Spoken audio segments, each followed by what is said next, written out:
नमस्कार दोस्तों, स्वागत है आप सभी का हमारे चैनल पर। दोस्तों, आज की हमारी कहानी का नाम है चंचल मन। ये मन भी ना चंचल होता है, प्रकाश की गति से भी तेज, बहुत तेज चलता है, या फिर ये कहें कि दौड़ता है। इसकी चंचलता का क्या बखान करूं। ये एक पल में तो मेरे साथ होता है और दूसरे ही पल पलक झपकते ही ये हजारों कोसों दूर किसी समुंदर में गोते लगाती मछलियों के साथ तैरता नजर आता है। मैं कई बार इसे समझा बुझाकर वापस लेकर आता हूँ, फिर भी मुझे बस यह एक झलक दिखाकर दोबारा धोखा देकर निकल जाता है, फिर कहीं किसी दूसरी दुनिया की सैर करने के लिए।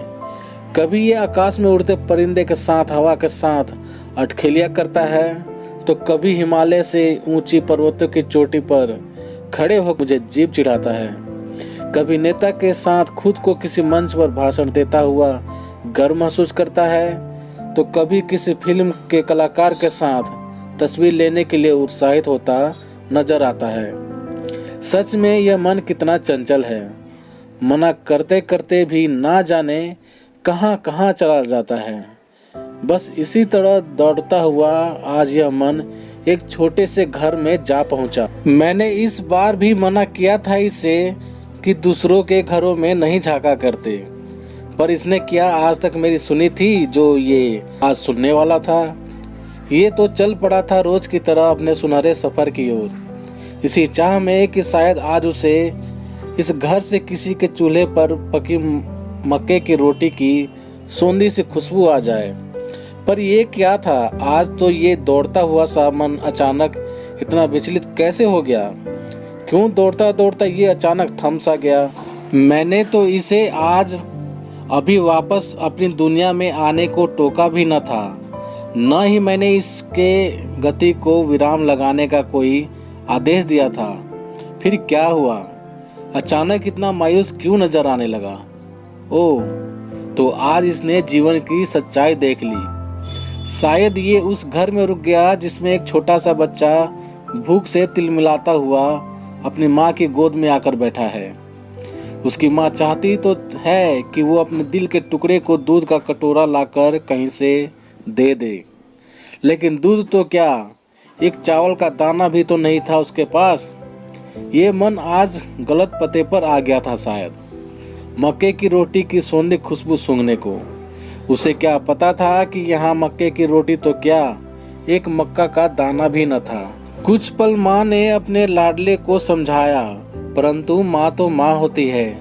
उसकी प्यारी बातें उस भूख से लड़ते बच्चे को सब भुला देती हैं। एक पल तो ये सोचता है कि ऐसा क्या था अब ये रोता नहीं, क्यों भूख से बिलखता नहीं। उसने उस नन्हे से बालक के मन को भी टटोलने का प्रयास किया, पर ये क्या, ये तो इससे भी कहीं तेज गति से दौड़ रहा था। भला मेरा मन इस नन्हे बालक के मन से कहाँ कोई प्रतियोगिता जीत सकता था।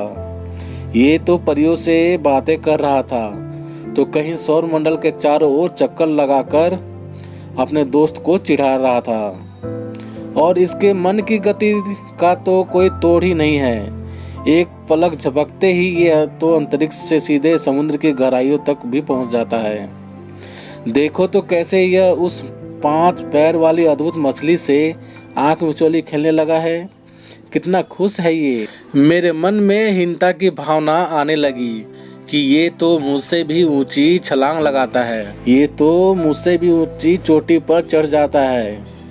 लेकिन तभी अचानक ये क्या, इस नादान का मन तो किसी के घर में जाकर रुक गया, जहां इसके घर की तरह ही एक मिट्टी का चूल्हा है, एक माँ है और एक बेटा भी।